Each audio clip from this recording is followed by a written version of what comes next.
போட்டியிடுவதற்கு அதிக வேட்பாளர் நிறுத்துவதற்கு காங்கிரஸ் கட்சியின் சார்பா இடங்கள் வேண்டும் என்று இப்பொழுது பிரச்சனையை எழுப்பிட்டாங்க. தினந்தோறும் பத்திரிகையில் ஊடகத்தில் வருகின்ற செய்தி இன்றைக்கு காங்கிரஸ் திமுக தேர்தல் வரை கூட்டணி நிலைக்குமா நிலைக்காதா என்று கேள்விக்குறியாகிவிட்டது. அப்படித்தானே? உண்மைதானே? இதே திரு ஸ்டாலின் என்ன பேசினாரு 2 மாசத்துக்கு முன்பு? எடப்பாடி பழனிசாமி கடையை விரிச்சு வச்சிட்டு இருக்காரு, கூட்டணிக்கு யாரு வரலினாரு. திரு ஸ்டாலின் அவர்களே, எங்கள் தலைமையிலே இருக்கின்ற கூட்டணி வலிமையான கூட்டணி, உண்மையான கூட்டணி. எங்க கூட்டணி ஒருவருக்கொருவர் விட்டு கொடுத்து மக்கள் விரோத திமுக ஆட்சி அகற்ற வேண்டும் என்பதற்காக அமைக்கப்பட்ட கூட்டணி. உங்க கூட்டணி அப்படி இல்ல, சுயநலம் நிறைந்த கூட்டணி. அதனாலதான் முன்கூட்டியே காங்கிரஸ் கட்சி திமுகவுடைய நிலைமை தெரிஞ்சு ஆட்சியில பங்கு வேணும்னு இப்பவே குரல் கொடுத்துட்டாங்க. பிறகு விடுதலை சிறுத்தை அப்படியே பட்டும் படாதையும் அவர்களும் ஆட்சியில பங்கு இருந்தா பரவாயில்ல அப்படின்னு கேட்கிற அளவுக்கு வந்துட்டாங்க. இப்ப ஒரு புதுசா ஒரு கட்சி போய் சேர்ந்து இருக்குது. என்ன கட்சின்னு தெரியுமில்ல? அந்த அம்மா 1 மாசத்துக்கு முந்திய அவருடைய மாநாடு நடத்தினாங்க. அதுல துணை முதலமைச்சர் வேணும் கேக்குது. இது துணை முதலமைச்சர். ஆக இப்படி இருக்கிற கட்சியெல்லாம் ஒன்னா சேர்ந்துதான் கூட்டணி அமைச்சிருக்கிறாங்க. ஆனா நம்முடைய கட்சி, நம்முடைய அண்ணா திமுக தலைமையிலே அமைக்கப்பட்ட தேசிய கூட்டணி அப்படி அல்ல. ஒரே நிலைப்பாடு, அண்ணா திமுக ஆட்சிக்கு வர வேண்டும். மக்களோட திமுக இந்த தேர்தலோடு அவர்களுக்கு ஒரு நிரந்தர விடுதலை கொடுக்க வேண்டும். அதுதான் நம்ம கூட்டணியுடைய நிலைமை. நம்ம கூட்டணிக்கு அவருடைய கூட்டணிக்கு இதுதான் வித்தியாசம். நாம லேட்டா கூட்டணி அமைச்சாலும் லேட்டஸ்டா கூட்டணி அமைச்ச கட்சி அண்ணா திமுக கட்சி. அது மட்டுமல்ல, இன்றைக்கு தமிழகத்தில் சட்ட ஒழுங்கு அடியோடு சீர்கட்டு விட்டது. எங்க பார்த்தாலும் பெண்களுக்கு பாதுகாப்பு இல்ல, நம்ம மூதாட்டி அம்மாவுக்கு கூட பாதுகாப்பு இல்ல. அப்படி ஒரு கேவலமான ஆட்சி தமிழகத்தில் நடந்து கொண்டிருக்கிறது. இப்படிப்பட்ட ஆட்சி தொடர வேண்டுமா? நல்லா சத்தமா சொல்லுங்கம்மா. நாட்டு மக்களை ஏமாற்றுகின்ற திமுகவுக்கு இதுதான் கடைசி தேர்தலாக இருக்க வேண்டும். தேர்தல் நேரத்தில் 525 அறிவிப்புகளை வெளியிட்டு இன்றைக்கு மக்களை ஏமாற்றி ஆட்சிக்கு வந்த பிறகு பல அறிவிப்புகள் இன்னும் நிறைவேற்றவில்லை. திராவிட முன்னேற்ற கழக தேர்தல் நேரத்தில் கொடுக்கப்பட்ட வாக்குறுதியில 4/1 வாக்குறுதி தான் நிறைவேற்றிருக்கிறாங்க. எஞ்சிய வாக்குறுதி இதுவரைக்கும் நிறைவேற்றல. பலமுறை திராவிட முன்னேற்ற கழகம் கொடுக்கப்பட்ட வாக்குறுதிக்கு வெள்ளை அறிக்கை விடுங்க, எவ்வளவு வாக்குறுதி நிறைவேற்றப்பட்டு நாட்டு மக்கள் தெரிந்து கொள்ள வேண்டும் என்று கோரிக்கை வச்சாங்க. இதுவரைக்கும் பதிலே இல்லை. இன்றைக்கு வந்திருக்கிறீங்க, இதெல்லாம் கிராமம் நிறைந்த பகுதியா சொன்னாங்க. இந்த பகுதியில் பெரும்பாலும் விவசாய தொழிலாளிகள், நம்முடைய தாய்மார்கள், நம்முடைய விவசாய தொழிலாளிகள், அவர்கள் 100 நாள் வேலை திட்டத்தை 150 நாளா உயர்த்தினாங்களா? இன்றைக்கு மத்தியில் நம்ம ஆட்சியில் இருந்தாலும் இல்லாவிட்டாலும் அந்த மக்களுடைய கோரிக்கையை ஏற்று மத்திய அரசுக்கு அழுத்தம் கொடுத்து 100 நாள் வேலை திட்டத்தை 125 நாளா நாம அண்ணா திமுக உயர்த்தி இருக்குது, பாரதிய ஜனதா அரசாங்கம் உயர்த்தி இருக்குது. ஆனா திமுக அதுக்கு போராட்டம் நடத்துறாங்க. இவர்கள் கொடுக்கப்பட்ட வாக்குறுதி இவர்களால் நிறைவேற்ற கையிலாகல. ஆனா மத்திய அரசு நாம் வைத்த வேண்டுகோள்படி நிறைவேற்றி கொடுத்தா அதுக்கு போராட்டம் நடத்துறாங்க. இந்த 100 நாள் 125 நாட்களாக உயர்த்தப்பட்டு அதுக்கு பணி பாதுகாப்பு. நீ யாரோ 100 நாள் வேலை திட்டத்தை ரத்து செய்யவே முடியாது. உங்களுக்கு பணி பாதுகாப்பு அதிகாரம் கொடுத்திருக்கிறாங்க. இன்றைக்கு அந்தந்த ஊராட்சியே என்ன பணியை எடுத்துக்கொள்ளலாம், எந்த இடத்துல எடுத்துக்கொள்ளலாம் அப்படின்னு அதிகாரத்தை கொடுத்துட்டாங்க. ஒரு 100 நாள் வேலை 125 நாள் வேலை திட்டத்தில் பணிபுரிகின்ற அந்த ஊழியர்களுக்கு 15 நாள்ல பணம் பட்டுவாடா பண்ணணும். அந்த உத்தரவையும் மத்திய அரசு போட்டிருக்குது. இப்படி 100 நாள் 125 நாள் வேலை திட்டத்தில் பணிபுரிகின்ற ஊழியர்களுக்கு தகுந்த ஊதியம் கிடைக்க வேண்டும், பணி நிரந்தர வேண்டும். அதையெல்லாம் செய்து கொடுத்தது மத்திய அரசு. அண்ணா திமுக வேண்டுகோளை ஏற்று மீண்டும் அண்ணா திமுக ஆட்சிக்கு வந்த உடனே 125 நாள் வேலை திட்டத்தை 150 நாளாக உயர்த்தப்படும். அது மட்டும் இல்ல, இன்றைக்கு 10 அறிவிப்புகளை நான் அருமையா அறிவிச்சிருக்கிறேன். இன்றைக்கு ஒவ்வொரு குடும்ப அட்டையில் இருக்கின்ற அந்த குடும்ப தலைவிக்கு மாதந்தோறும் 2000 ரூபாய் வங்கி கணக்கில் வைக்கப்படும். 2000 ரூபாய் நாங்க அறிவிச்ச பிறகுதான் திமுக காரரு வேற வழி இல்லை, எங்களுடைய அறிவிப்பை பார்த்து பயந்து போய் மக்கள் இருக்கிற வரவேற்பை பார்த்து உடனே அவர் ஒரு அறிவிப்பு கொடுத்தாங்க. நாங்க 3 மாத உரிமை தொகை முன்பணமா கொடுக்கிறோம், கோடை காலத்துக்கு 2000 ரூபாய் கொடுக்கறோங்கிறாங்க. ஏன் முதல் கொடுக்கல? இது வருஷம் கொடுத்தாங்களா? இது வரைக்கும் மக்களை பத்தி சிந்திச்சாங்களா? நம்ம ஏழை தாய்மார்களை பத்தி சிந்திச்சாங்களா? தேர்தல் வருது, அதனால அவருடைய வாக்கு தேவை. அதனால பிப்ரவரி மார்ச் ஏப்ரல் கொடுக்க வேண்டிய உரிமை தொகை முன்பணமா கொடுத்தாங்க. கோடை காலத்துக்கு 2000 ரூபாய் கொடுக்குறாங்களாம். இது வரைக்கும் வெயிலே வரல, தமிழகத்தில் கோடையே வரல. இந்த ஆட்சி வந்த பிறகு 22வது வருஷம் கோடை, 23வது வருஷம் கோடை காலம், 24வது வருஷம் கோடை காலம், 25வது வருஷம் கோடை காலம். அப்பொழுதெல்லாம் இந்த ஏழை தாய்மார்கள் கண்ணுக்கு தெரியல ஸ்டாலினுக்கு. இப்ப தேர்தல் வருதுனால அந்த கோடை காலத்தில் 2000 ரூபாய் கொடுப்பேன் என்று கொடுத்திருக்கிறார். உங்களுக்கு சும்மா கொடுக்கலீங்க, உங்களுடைய வாக்குக்கு விலை பேசி கொடுக்கப்பட்ட அரசாங்கம் திமுக அரசாங்கம்.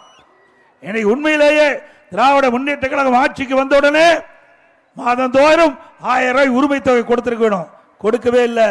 28 மாதம் தொடர்ந்து நான் பிரதான எதிர்க்கட்சி என்ற முறையில் சட்டமன்றத்தில் குரல் கொடுத்தேன். இன்றைக்கு 50 லட்சத்துக்கு மேற்பட்டவர்கள் இன்றைக்கு நம்முடைய ஏழை தாய்மார்கள், அவர்களிடத்தில் 100 நாள் வேலை திட்டத்தில் பணிபுரிகின்றவர்களுக்கு கொடுக்கப்பட்ட வாக்குறுதி நிறைவேற்றல. அதே போல தேர்தல் நேரத்தில் கொடுக்கப்பட்ட வாக்குறுதி 1000 ரூபாய் மாதந்தோறும் குடும்ப தலைவியினுடைய வங்கிக்கு அனுப்பப்படும் என்று இதுவரைக்கும் அனுப்பல, கொடுக்கல. உடனே நீங்கள் கொடுக்கப்பட்ட வாக்குறுதியை நிறைவேற்ற வேண்டும் என்று தொடர்ந்து கோரிக்கை கொடுத்தோம். அண்ணா திமுக சட்டமன்ற உறுப்பினர் சட்டமன்றத்தில் கேள்வி எழுப்பணும், வேற வழி இல்லாம 1000 ரூபாய் ஸ்டாலின் கொடுத்தார். இந்த தாய்மார்கள் படுகின்ற கஷ்டத்தை பார்த்து கொடுக்கல, நாங்க கொடுத்த அழுத்தத்துல தான் உங்களுக்கு 1000 ரூபாய் கிடைச்சது. இப்ப என்ன சொல்றாரு? தேர்தல் வர்றதுனால அந்த 1000 ரூபாயை நிறுத்திடும் சொல்றாரு உரிமை தொகையை. அப்படின்னா 2024ஆம் ஆண்டு நாடாளுமன்ற தேர்தல் வந்தது, நிறுத்தி இருக்க வேண்டும்ல, நிறுத்தல. மக்களிடத்தில் பொய்ய சொல்லி ஓட்டுகளை பெறுவதற்கு தந்திரமா திரு ஸ்டாலின் சொல்லுகின்ற காரணம் சிந்திச்சு பாருங்க. ஆன்லைன் ஸ்கீம் அப்படின்னா தொடர்ந்து நடைபெற்றுக் கொண்டிருக்கின்ற அந்த திட்டம் எந்த அரசாங்கமும் நிறுத்த முடியாது. அப்படி இருக்கின்ற பொழுது இதை ஒரு காரணம் காட்டி இன்றைக்கு இந்த 5000 ரூபாய் குடும்ப தலைவிக்கு 5000 ரூபாய் கொடுத்திருக்கிறார். இந்த 3 மாசத்துக்கு உங்களுக்கு பணம் வராது. பிப்ரவரி வராது, மார்ச் வராது, ஏப்ரல் வராது. மேல அண்ணா திமுக ஆட்சி உங்களுக்கு குடும்பத்துக்கு 2000 ரூபாய் வரும். அது மட்டும் இல்ல, இன்றைக்கு நம்முடைய தாய்மார்களுக்கு ஆண்டுக்கு 3 சிலிண்டர் கொடுக்கப்படும். 3 சிலிண்டர் விலை இல்லாம கொடுக்கப்படும். அதோட இன்றைக்கு ஆண்கள் தான் நகர பேருந்துல கட்டணமெல்லாம் பயணம் பண்ணிட்டு, பெண்கள் தான் கட்டணமெல்லாம் பயணம் பண்ணிட்டு இருக்காங்க. இனிமேல் ஆண்களும் நகர பேருந்துல கட்டணம் இல்லாமல் பயணம் செய்யலாம். நீங்க குடும்பத்தில் கணவன் மனைவி போறாங்க, அப்புறம் மனைவிக்கு டிக்கெட் கிடையாது, கணவனுக்கு டிக்கெட் எடுக்கணும். இனி அவர்கிட்ட வேலையே இல்லை. கணவனும் மனைவியும் நகர பேருந்துல பயணம் செய்கின்ற பொழுது 2 பேர்களுக்குமே கட்டணம் இல்லாம பயணம் செய்யலாம். அதோட பட்டியலின மக்கள், ஏழை மக்கள், வீடு இல்லாதவர்களுக்கு அரசாங்கமே வீட்டு நிலத்தை வாங்கி அற்புதமான காங்கிரீட் வீடு கட்டப்படும். அதோட பட்டியலின மக்கள், குடும்பத்தில் வயது வந்தவர்கள், ஆண் பிள்ளை திருமணமாகி தனி குடித்தனம் போகின்ற பொழுது அவளுக்கு வீட்டு மனை இல்ல, வீடு இல்ல, இனி அந்த கவலை வேண்டாம். அண்ணா திமுக அரசு அமைந்தவுடன் திருமணமாகி தனி குடித்தனம் போகின்ற பட்டியலினத்தை சேர்ந்த அந்த சகோதரர்களுக்கு நாங்களே இடம் வாங்கி அற்புதமான காங்கிரீட் வீடு மக்களுக்கு கட்டி கொடுக்கப்படும். இன்னைக்கு ஒவ்வொரு தீபாவளி வருகின்ற பொழுதும் நம்முடைய தாய்மார்கள் தீபாவளி பண்டிகை சிறப்பாக கொண்டாடுவதற்கு எல்லா தாய்மார்களுக்கும் பட்டுச்சாலை வழங்கப்படும். நம்முடைய சகோதரிகள் பணிக்கு செல்கிற வேலைக்கு போறாங்க, குறித்த நேரத்துக்கு போகணும். சில இடத்துல பேருந்து இருக்குது, சில இடத்துல பேருந்து வசதி கிடையாது, குறித்த நேரத்தில் போறதுக்கு பேருந்து கிடையாது. அப்படிப்பட்ட காலகட்டத்தில் உரித்த நேரத்தில் அங்க பணிக்கு போக, பணி முடிஞ்சு வீடு திரும்ப அம்மா இருசக்கர வாகனம் 5 லட்சம் பேருக்கு கொடுக்கப்படும். 5 லட்சம் பேருக்கு கொடுக்கப்படும். அந்த அம்மா இருசக்கர வாகனம் வாங்கிட்ட நம்முடைய சகோதரிகளுக்கு 25,000 ரூபாய் மானியம் கொடுக்கப்படும். அதோட முதியோர் உதவித்தொகை 2,000 ரூபாய் உயர்த்தி வழங்கப்படும். மாணவர்கள் வங்கியில் வாங்கிய கடன் ரத்து செய்யப்படும்.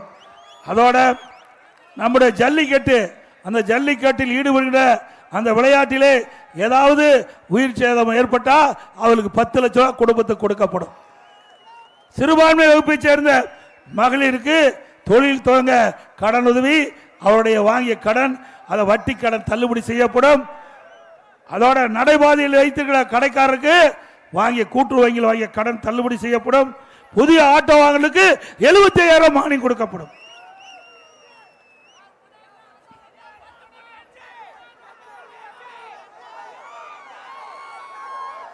ஆட்சிக்கு வந்தோடனே அதுவும் கிடைக்கும். உதயநிதி ஸ்டாலின் இன்றைய தினம் ஒரு கூட்டத்தில் பேசியிருக்கிறார். திமுக இளைஞரணி நிர்வாகிகள சந்திப்பு கூட்டத்தில் பேசியிருக்கிறார். இன்றைக்கு ஸ்டாலின் அவர் பேசும்போது நான் எடப்பாடி பழனிசாமி முரட்டு அடிமையாம். யார்? பாரதிய ஜனதாவுக்கு முரட்டு அடிமையாம். முரட்டு அடிமைன்னு எங்கேயாச்சும் கண்டிருக்கிறீங்களா? புதுசாக கண்டுபிடிச்சிருக்கார். அவருக்கு டாக்டர் பட்டம் கொடுத்துடலாம். உதயநிதிக்கு டாக்டர் பட்டம் கொடுத்துடலாம். உதயநிதி ஸ்டாலின் அவர்களே, நீங்க சிந்திச்சு பாருங்க. எனக்கு இந்த முரட்டு அடிமைன்னு கொடுத்தா உங்க தாத்தாவுக்கு என்னன்னு கொடுக்கிறது? யாரோட இருக்காரு? வாஜ்பாயோட இருக்காரு. தாத்தா வாஜ்பாயோட இருக்காரு. இவருக்கு என்ன பட்டம் கொடுக்க போறாரு? ஆக உதயநிதி ஸ்டாலின் அவர்களே தெரிஞ்சு பேச வேண்டும். கட்டுக்குட்டி நீங்க. ஆக வாய்க்கு வந்ததெல்லாம் பேசக்கூடாது. நீங்க கூட்டணி பாரதிய ஜனதா கூட்டணி வச்சா அது நல்ல கட்சி, அதிமுக கூட்டணி வச்சா மோசமான கட்சி. ஏங்க அரசியல்ல ஒவ்வொரு தேர்தல் வருகின்ற பொழுது அந்த வாக்குகள் சிந்தாம சிதறாம கூட்டணி அமைச்சு வேட்பாளர் நிறுத்தி வெற்றி பெறுவது எல்லா கட்சியிலும் இருக்குது. இப்போ அதிமுக கட்சியில் யாரெல்லாம் கூட்டணி வச்சாங்களோ அவங்க தான் திமுக கட்சியில இப்போ கூட்டணி இருக்கிறாங்க. திமுக கட்சியில யாரெல்லாம் கூட்டணி அங்கம் வச்சாங்களோ அதுதான் அதிமுக இருக்கிறாங்க. ஆக தேர்தலுக்கு தேர்தல் மாறுபடும். அதை வைத்துக் கொண்டு இன்றைய தினம் உதயநிதி ஸ்டாலின் பேசுறார். ஆகவே நான் முரட்டு அடிமை இல்லை. உங்க தாத்தா அப்படின்னா உங்க தாத்தா முரட்டு அடிமையா? ஏன்னா தாத்தா பேச முடியாது. அதனால என்ன குறிப்பிட்டு தாத்தா பேசியிருக்கார். இன்னைக்கு டாஸ்மாக் கடையில், டாஸ்மாக் கடை தமிழ்நாட்டில் 6000 கடை இருக்குது. அந்த கடை தமிழ்நாட்டில் 1.5 கோடி கடை இருக்குது. டாஸ்மாக் கடை ஒரு பாட்டிலுக்கு யார் வாங்கினது? செந்தில் பாலாஜி. அப்படி ஒரு பாட்டிலுக்கு 10 ரூபா, 1.5 கோடிக்கு 15 கோடி, வருஷத்துக்கு 5400 கோடி, ஆண்டுக்கு 24,000 கோடி. இந்த 10 ரூபா வாங்கினதுல இவ்வளவு பணம் கொள்ளையடிச்சிருக்கிறாங்க. பல துறை, எல்லா துறையிலும் ஊழல். ஊழல் நடக்காத துறையே இல்ல. ஸ்டாலின் புலம்புறாரு, நான் ரைடை கண்டு பயப்பட மாட்டேன், ஆட்சி போனாலும் பயப்பட மாட்டேன்னு. ஆட்சி போகத்தான் போகுது. மக்கள் முடிவு பண்ணிட்டாங்க. ஆகவே ஆட்சி போக போகுது என்று ஸ்டாலினே முடிவு செஞ்சு அறிவிச்சிட்டார். இனி கவலையே வேண்டாம். ஏன்னா இன்னைக்கு ஆட்சியில் இருக்கிற ஸ்டாலின் அவர்கள் அவருடைய கட்டுப்பாட்டிலே துறை கிடையாது. எல்லா அமைச்சர்களும் கொள்ளையடிக்க அமைச்சிட்டாங்க. இன்றைக்கு பார்த்திருப்பீங்க, நேற்றைய தினம் நீதிமன்றத்தில் ஒரு தீர்ப்பு வந்தது. அந்த தீர்ப்பு என்னன்னு தெரியும்? இன்னைக்கு நகர்ப்புற வளர்ச்சித்துறை அமைச்சர், குடிநீர் வழங்கல் துறை அமைச்சர், அந்த குடிநீர் வழங்கல் துறையில கிட்டத்தட்ட ஆயிரக்கணக்கான பணியிடங்களுக்கு ஒவ்வொரு பணியிடத்திற்கு லட்சக்கணக்கான பணம் வாங்கி முறைகேடு நடத்திருக்கிறாங்க. அதே போல நகர்ப்புற வளர்ச்சி துறையில டெண்டர் விட்டு கமிஷன் வாங்கியிருக்கிறாங்க. அதெல்லாம் ஆதாரத்தோட இங்க ஈடி அரசாங்கத்துக்கு அனுப்பி அதுல வழக்கு பதிவு செய்ய சொன்னாங்க. செய்யல. அதிமுக சார்பா நீதிமன்றத்தில் வழக்கு தொடர்ந்தோம். நேற்றைய தினம் உடனடியாக இதில் ஆதாரம் இருக்கின்றது. இடி அனுப்பப்பட்ட அந்த அறிக்கையில் ஆதாரம் இருக்குது. ஆதாரத்தின் அடிப்படையில் வழக்கு பதிவு செய்ய வேண்டும் என்று அங்க லஞ்ச ஒழிப்புத்துறைக்கு உத்தரவு போட்டிருக்கிறாங்க. ஆக இந்த அரசாங்கத்தில் லஞ்சம் வாங்குவது உண்மையாகிவிட்டது. உண்மைதானே? பத்திரப்பதிவுக்கு போனா ஜோப்பில் இருந்து எடுத்து விட்டுறான். பத்திரப்பதிவுக்கு போனா கொள்ளையடிக்கிறாங்க. அந்த இடத்துல நாம கடனுக்கு வீட்டை வைக்கிறோம், தோட்டத்தை வைக்கிறோம், அங்க போனா அந்த பணத்தையும் பிடுங்குகின்ற அரசாங்கம். இந்த அரசாங்கம் தேவையா? எப்ப பார்த்தாலும் விளம்பரம், விளம்பரம் இல்லாத நாளே கிடையாது. பக்கமா விளம்பரம் கொடுக்குறாங்க. ஒரு பக்கத்துக்கு எவ்வளவு தெரியுங்களா? பத்திரிகைக்கு 50 லட்சம். 50 லட்சம் 4 பத்திரிக்கை விட்டா 2 கோடி போச்சு. ஏன் அந்த 2 கோடி ஏழை மக்களுக்கு கொடுங்க. இன்னைக்கு நீங்க விளம்பரம் பண்ணா சொந்த காசு விளம்பரம் பண்ணுங்க. நான் விளம்பரம் கொடுக்க வேண்டாம்னு சொல்ல, ஒரு நாளைக்கு கொடுத்தா பரவாயில்ல. தினந்தோறும் மக்களுடைய வரிப்பணத்தை ஊதாரித்தனமாக செலவு பண்ணுகிற அரசாங்கம் தேவையா? நாட்டு மக்களுக்கு திட்டங்கள் கொண்டு வருவதற்கு நிதி இல்லைங்கிறாரு, மத்தியில் நிதி கிடைக்கலைங்கிறாரு. அப்பாவுடைய பேனா, எழுதாத பேனாவை நடுக்கடல்ல கொண்டு வைக்கிறதுக்கு 82 கோடி அரசாங்கத்துடைய வரி பணம் தேவையா? பேனா தேவையா? நீங்க எழுதாத பேனா எங்க வச்சா என்ன? எழுதுற பேனாவை அரசு பள்ளியில படிக்கிற ஏழை மாணவர்களுக்கு கொடுங்க, பாராட்டுவாங்க. இது அவருடைய வரி பணம். அது மட்டும் இல்ல, உதயநிதி ஸ்டாலின் கார் ரேஸ் நடத்துறார். தேவைங்களா? காலுக்கு செப்பல், காலுக்கு செருப்பே இல்லாத பல பேர் இருக்கிறாங்க. நான் கிராமத்திலிருந்து வந்தவன், விவசாயி. ஏழைகள் எப்படி கஷ்டப்படுறாங்க என்று அனுபவ உணர்ந்தவன். அப்படி கஷ்டத்தை அனுபவிக்காதவர்கள் இவர் சென்னை மத்திய பகுதியில் கார் ரேஸ் நடத்துறார். நூற்றுக்கணக்கான கோடி அதுக்கு செலவழிக்கிறாங்க. இப்படிப்பட்ட அரசாங்கம் தேவையா? ஏழை மக்களுடைய வரிப்பணத்தை ஊதாரித்தனமாக செலவழிக்கின்ற அரசாங்கம் தொடர வேண்டுமா? சிந்திச்சு பாருங்க. நான் விளையாட்டா சொல்லல, ஒரு அரசாங்கத்தை பற்றி குறை சொல்லிட்டால் ஆதாரத்தோட சொல்றான். ஒரு அரசாங்கம் ஏழைகளை பார்க்க வேண்டும், நாட்டு மக்களுக்கு என்ன திட்டங்களை கொண்டு வர வேண்டும் என்று எண்ணி பார்க்க வேண்டும். ஒவ்வொரு ரூபாயும் மக்களுடைய வரிப்பணம், ரத்தத்தை வேர்வையாக சிந்தி உழைத்த வரிப்பணம் தான் அந்த வரிப்பணம். ஏதோ திரு கருணாநிதி குடும்பத்தில் வந்த பணம் அல்ல. ஆக இப்படி ஊழல் செய்கின்ற அரசாங்கத்தை வீட்டுக்கு அனுப்புகின்ற காலம் கனிந்து விட்டது. அதை செய்வீங்களா? இன்றைக்கு குடும்ப ஆட்சி தமிழகத்துக்கு தேவையா? வாரிசு அரசியல் தேவையா? 2 முடிவு கட்டுகின்ற தேர்தல் சட்டமன்ற பொது தேர்தல். அதை செய்து கொடுப்பீங்களா? ஆக இன்றைய தினம் சிந்திக்க வேண்டும். இன்றைக்கு மிகப்பெரிய பணக்கார குடும்பத்தில் ஒரு குடும்பமா திரு ஸ்டாலின் குடும்பம் இருக்குது. ஆக இப்படியே விட்டுட்டா குடும்ப ஆட்சி தமிழகத்தில் வந்து வாரிசு அரசியல் வந்து நாட்டை குட்டிச்சவராக்கிடுவார்கள். ஆகவே இந்த தேர்தலை விழிப்போடு இருந்து நீங்கள் அதிமுக கூட்டணி வெற்றி பெற செய்ய வேண்டும். அது மட்டுமல்ல, இந்த ஆட்சி வந்த பிறகு மின் கட்டணம் உயர்வு, சொத்து வரி, வீட்டு வரி உயர்வு, கடவரி உயர்வு, அதோட குப்பைக்கு வரி போட்டாங்க. இப்படி வரி மேல் வரி போட்டு மக்களை வாட்டி வதைக்கின்ற அரசாங்கம் மீண்டும் வேண்டுமா? அதோட இன்றைக்கு கொடுக்கப்பட்ட வாக்குறுதி எதுவுமே நிறைவேற்றல. எல்லாம் போராட்டம் ஆரம்பிச்சுட்டாங்க. விவசாயிகள் ஒரு பக்கம் போராட்டம், செவிலியர் ஒரு பக்கம் போராட்டம், தூய்மை பணியாளர் ஒரு பக்கம் போராட்டம், சத்துணவு அமைப்பாளர் ஒரு பக்கம் போராட்டம். தமிழகம் ஒரு போராட்ட களமாக இன்றைக்கு மாறிவிட்டது. ஆக கொடுக்கப்பட்ட வாக்குறுதியை நம்பி மக்கள் வாக்களிச்சாங்க, ஆட்சிக்கு வந்தாங்க. ஆனால் அதை நிறைவேற்றாத காரணத்தினால 5 ஆண்டு நிறைவு பெறுகின்ற இந்த சூழ்நிலையில் எங்களுக்கு கொடுக்கப்பட்ட வாக்குறுதியை நிறைவேற்றல் என்று வீதிக்கு வந்து போராடுகின்ற சூழ்நிலை இந்த ஆட்சியிலே பார்க்கப்படுகிறது. மக்களை ஏமாற்றுகின்ற ஆட்சிக்கு ஒரு முடிவு கட்டுகின்ற தேர்தல் வருகின்ற சட்டமன்ற பொது தேர்தல் என்பதை இந்த நேரத்தில் நீங்கள் சிந்திக்க வேண்டும். அது மட்டுமல்ல, கொரோனா காலத்தில் விலைவாசி உயர்ல ஒவ்வொரு குடும்பத்தையும் 1 வருஷம் விலையெல்லாம் சக்கரை கொடுத்தோம், அரிசி கொடுத்தோம், எண்ணெய் கொடுத்தோம், குடும்பத்துக்கு 1000 ரூபாய் கொடுத்தோம். தை பொங்கல் வந்தது, எல்லா குடும்பத்துக்கும் முதல்ல 2500 ரூபாய் கொடுத்தது அதிமுக அரசாங்கம். இன்னைக்கு கொரோனா காலத்தில் வேலை வாய்ப்பு இல்லை, அதை எண்ணி பார்த்து பொங்கல் தொகுப்போடு கொடுத்தோம். இது அதிமுகவுடைய ஆட்சி. அந்த காலத்தில் அப்படி ஒரு அற்புதமான ஆட்சி கொடுத்தோம். அந்த காலகட்டத்தில் மாணவர் மன உளைச்சல் இருந்தாங்க. அவர்களெல்லாம் ஒரு வருடம் வீணா போயிட்டு சொன்னாங்க. அவருடைய கோரிக்கையை ஏற்று ஆல் பாஸ் போட்டு கொடுத்தோம். கல்லூரியில் படிக்கின்ற மாணவர்களுக்கு ஆன்லைனில் தேர்வு வச்சு அவர்களும் தேர்ச்சி பெற்றாங்க. மாணவனுடைய குறையிலையும் போக்கி அரசாங்கம் அதிமுக அரசாங்கம் இப்படி மக்களுக்காக சேவை செய்து, அது மட்டும் இல்ல கிராமம் நிறைந்த பகுதி, இந்த பகுதியில் ஏரி குளம் குட்டை எல்லாம் தூர்வாரி குடிமராமத்து திட்டத்தை கொண்டு வந்து நிறைவேற்றப்பட்ட அரசாங்கம் அதிமுக அரசாங்கம்.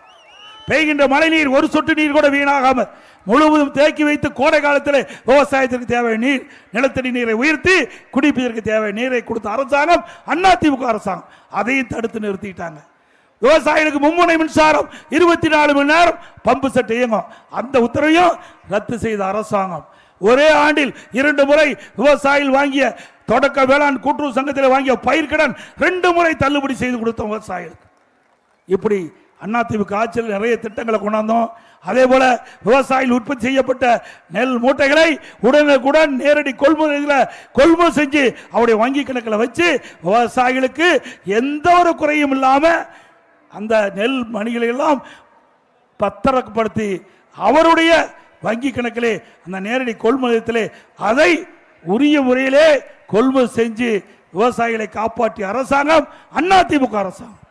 அதோட இன்றைய தினம்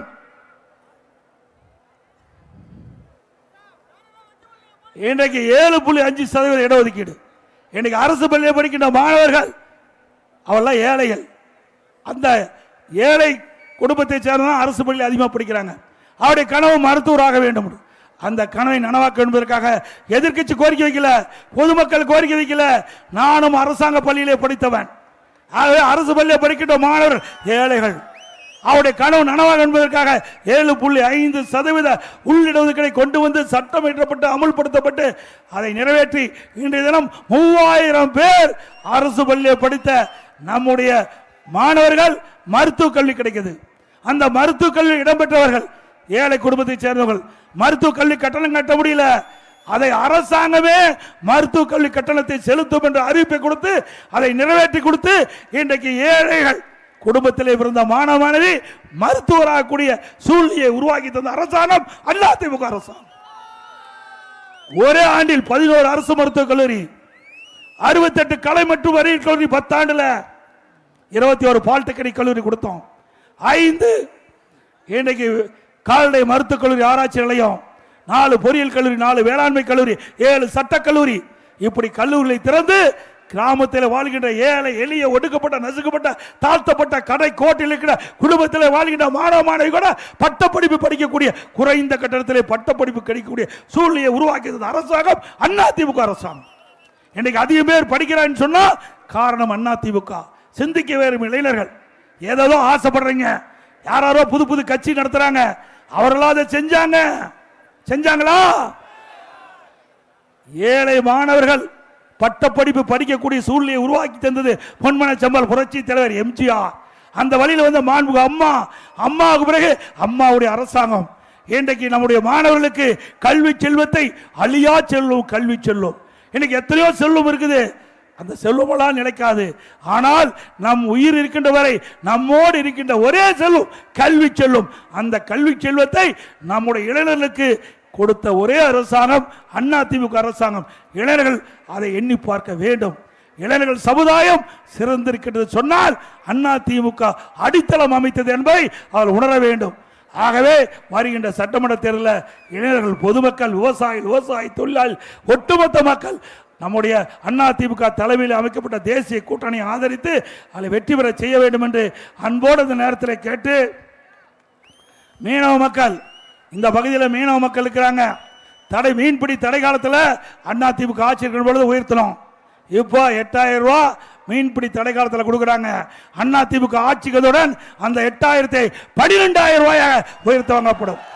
மீன்பிடி தடை காலத்தில் கொடுக்கப்படுகின்ற 8000 ரூபாயை 12000 ரூபாயாக உயர்த்தி அதிமுக ஆட்சியிலே வழங்கப்படும் என்ற நற்செய்தி இந்த நேரத்தில் தெரிவித்து நிகழ்ச்சியில் பங்கு பெற்றிருக்கின்ற மரியாதைக்குரிய